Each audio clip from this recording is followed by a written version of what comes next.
Precision, discipline, and nation moving as one. This is China's military parade during its 80th anniversary since World War II. It's hard not to be impressed watching this from our screens. And if this feels familiar to you, it's because we've seen something similar before.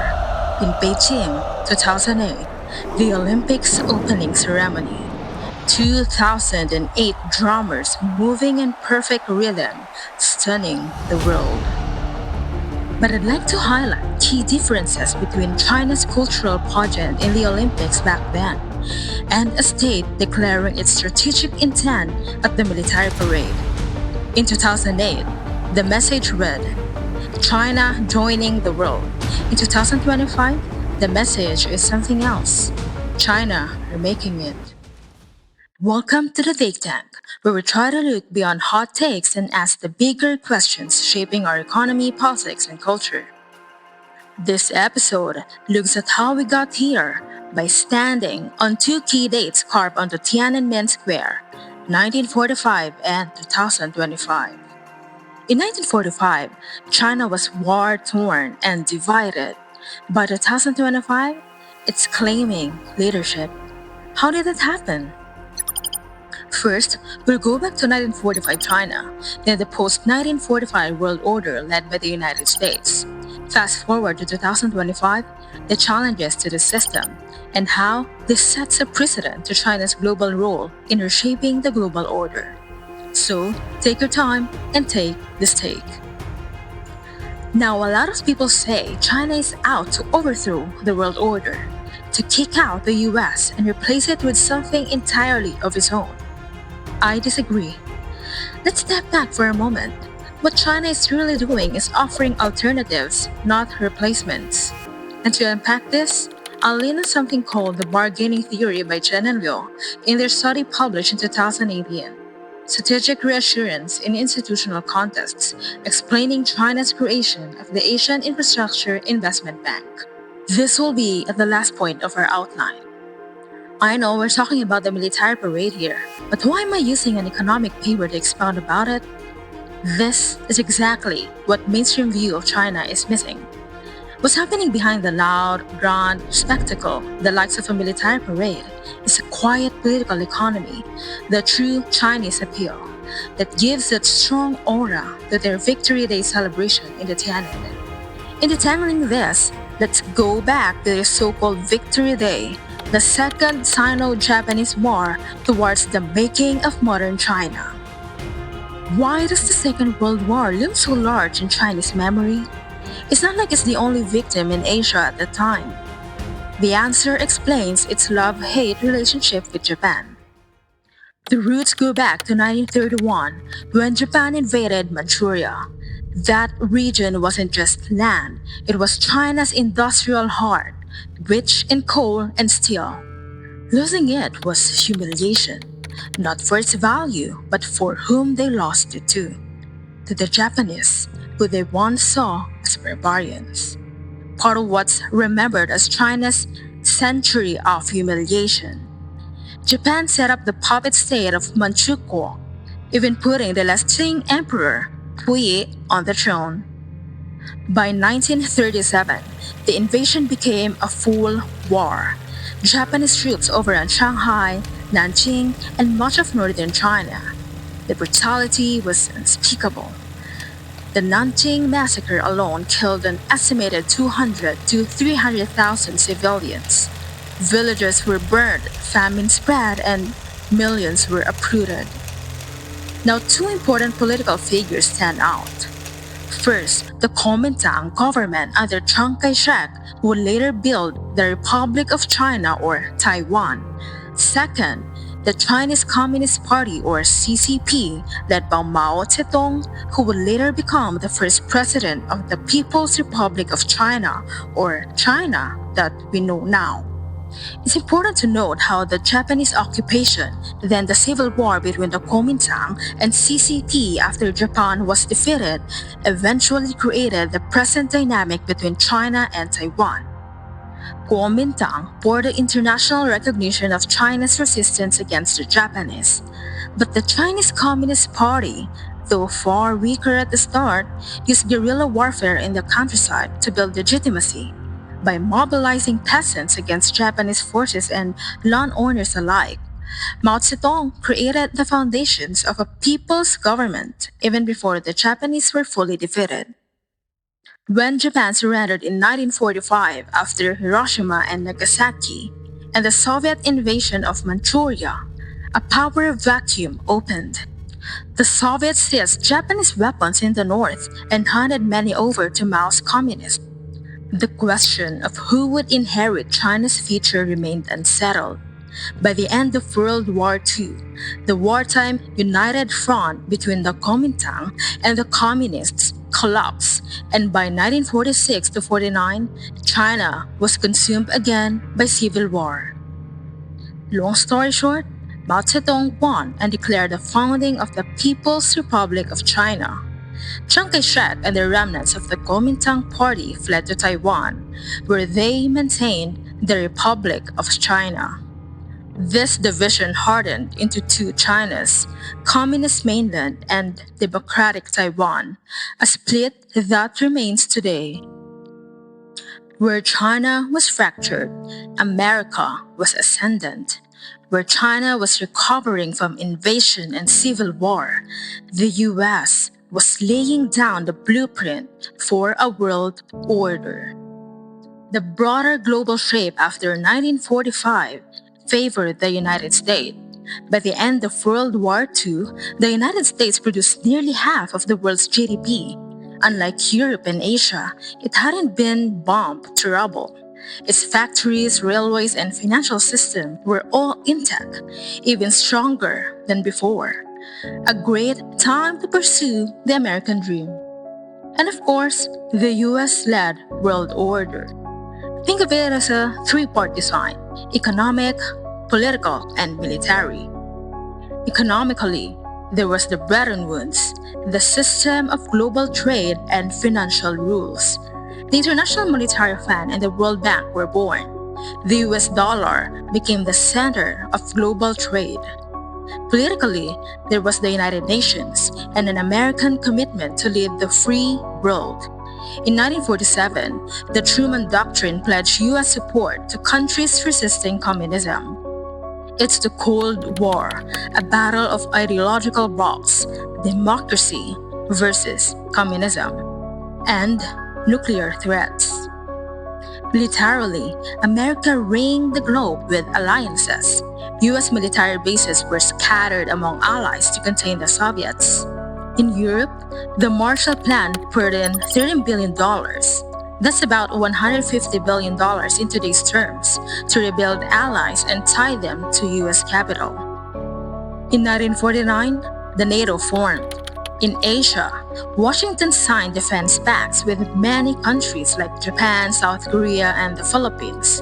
For 4 years, America also held a monopoly on nuclear weapons.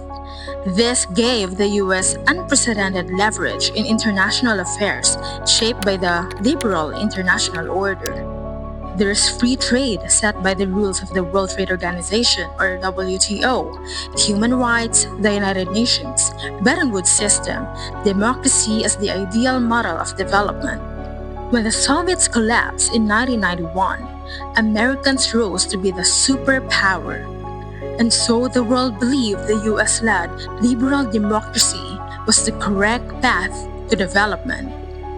But communism, or rather a version of it, still lives in China. It's not enough to say that China's claim rests solely on its capabilities, like technological leadership, economic size, military, soft power, etc. The other half of the equation is the condition of the global system it challenges. What has become of this US-led international order after World War II? Now, let's fast forward. The order is still here, but contested.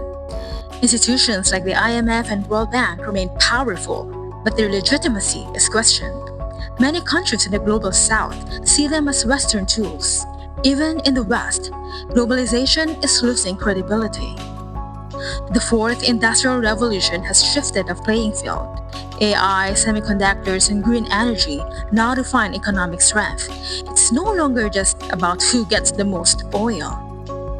In 1945, the US was unmatched. Today, China is a peer competitor in many of these fields. Meanwhile, democracy, the ideological heart of the order, is wobbling. Across continents, trust in democratic system has fallen. Populism has surged. In the United States, polarization and Trump's return to power have hurt America's global credibility. Take Brexit, for example.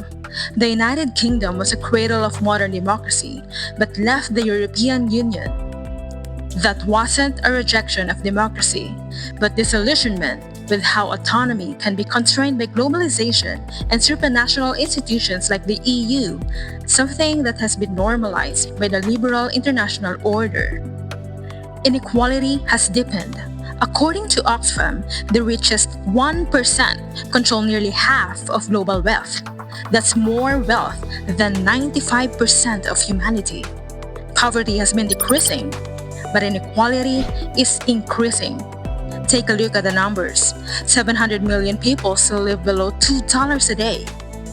Even when you're not poor per World Bank standards, rising prices of food, housing, and bills feed frustration that the system is rigged because the rich are only getting richer thanks to the capitalist system enabled by the liberal ideology. That frustration opens up space for alternatives, so countries experiment with the dollarization in trade, digital currencies, or BRICS Development Bank. Xi Jinping calls it South to South cooperation. There's Brazil, Russia, India, China, South Africa, the BRICS. New members from the developing world are also coming in. It may not seem like it, but China was a developing economy. This is the reality of having a huge economy, population, but persistent income inequality. Meaning, the average income of Chinese people is far behind that of developed nations. That's according to the standard of World Bank to have a developed GDP per capita. Anyway, that's China's problem. Let's go back to BRICS. BRICS echoes Chinese diplomacy from the 50s, the Bandung Conference in India, 1955, where Chinese diplomat and premier Zhou Enlai laid out China's 5 principles of peaceful coexistence. Respect for each other's territorial integrity and sovereignty, non-aggression, non-interference in each other's internal affairs, equality and cooperation for mutual benefit, and peaceful coexistence. Whether fully practiced or not in good faith, these principles still echo in China's multipolar diplomacy today. This brings us back to China of 2025. The military parade bears the mindset for a multipolar world, not bipolar like the US and Soviet Union during the Cold War, or unipolar like America as the only superpower after the Cold War. So claiming that China is trying to replace the US is a bit misguided, if not an exaggeration of its capabilities and intentions, at least at this point. China is not trying to be a superpower. That's just the imagination of hard realists. Lee Kuan Yew, the father of modern Singapore, explained it plainly in his 2010 interview with Charlie Rose. We're going back to a world where there are several dominant poles that's as inventive and more creative than them. So we're looking at a multipolar world. Yes, absolutely. And we'll never go back to sort of the kind of thing that we had between the Soviet Union and the United States. No. There'll be the US, there'll be China. The Indians are going to be themselves. They're not going to be anybody's lackey. They may not be as big as China in GDP. And you also suggest they've got to develop a manufacturing capacity. Yes, of course. You're going to have Europe will be an economic force. It will not be a strategic, political, or military force because they can't get together. During the military parade, Xi Jinping stood alongside Russia's Vladimir Putin, North Korea's Kim Jong-un, Indonesia's Prabowo Subianto. Other world leaders, many from the developing world of Asia, Africa, and South America, were also present.